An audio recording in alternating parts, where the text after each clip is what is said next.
our environment and factors affecting local water quality, one of the key issues there is what we as individuals do to change the natural landscape.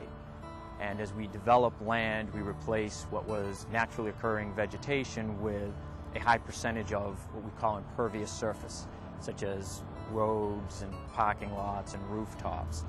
And we as individuals need to understand that certainly development is a very important component of our economic well-being, particularly in a community like Northern Kentucky that has benefited so much in recent years from growth. But we need to also understand that there's a responsibility to attempt to try to do this in a manner that minimizes the impact on our environment and our local waterways.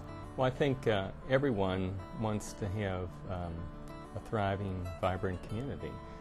Development is a part of that, and there's no reason why development can't go hand in hand with good water management.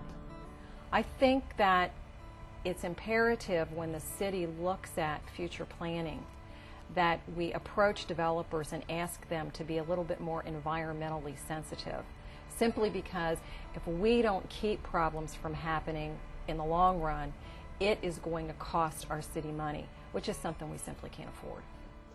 Independence is growing, and that's probably one of the biggest issues that we have on the Banklick Watershed. I mean, that's pretty much the headwaters, and in Independence area is going to be a big factor on that. Trees are great for development. Trees increase the property value, and then trees make it a more comfortable, more aesthetically pleasing. Trees do other beneficial things as far as cooling and as far as rainwater detention. Too often city officials and developers believe that it costs too much money to be environmentally sensitive when we're doing residential development. And if these folks would simply become more educated about the issues, they would understand that it does not necessarily cost more money, and as a matter of fact, from a city perspective, it could save money in the long run. As we developed the expansion plans for our Sanitation District Number 1, we obviously wanted to promote the theme of government by example. And obviously we're playing a role in Northern Kentucky now as a stormwater management agency, and we wanted to utilize various techniques that would promote proper stormwater management, and that can be accomplished in a number of different ways. Certainly one way is to reduce the amount of runoff that occurs from a developed site, and we accomplish that at our site through the implementation of a variety of vegetated techniques, including a vegetated roof, wetland plants, an urban forest, restoration of the riparian zone adjacent to Banklick Creek.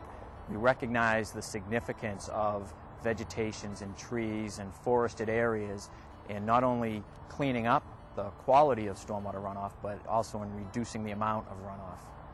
Planning and zoning should be involved, developers should be involved, the fiscal court should be involved, anybody and everybody should be involved in it, because what happens upstream is going to affect the people downstream sooner or later. It's going to happen. You can't help it. And there's a lot of techniques throughout the nation right now that are being utilized to try to achieve this balance, and some of the terminologies that you'll hear are low-impact development practices. And really, the core concept of that is try to minimize the amount of impervious surface that we put on the ground, try to maximize the trees that we save, the natural vegetation that we save, try to provide buffer zones around our streams to provide a level of protection to them. And it's, for the most part, fairly common sense techniques that we as a community need to begin to embrace, and we need to figure out a way that we can fold these into the current way that we're developing our land. It all begins with the commitment that we're all part of the watershed and we all have a role in protecting that watershed, and then everybody has to decide really for themselves what level of effort and involvement they want to make within their community.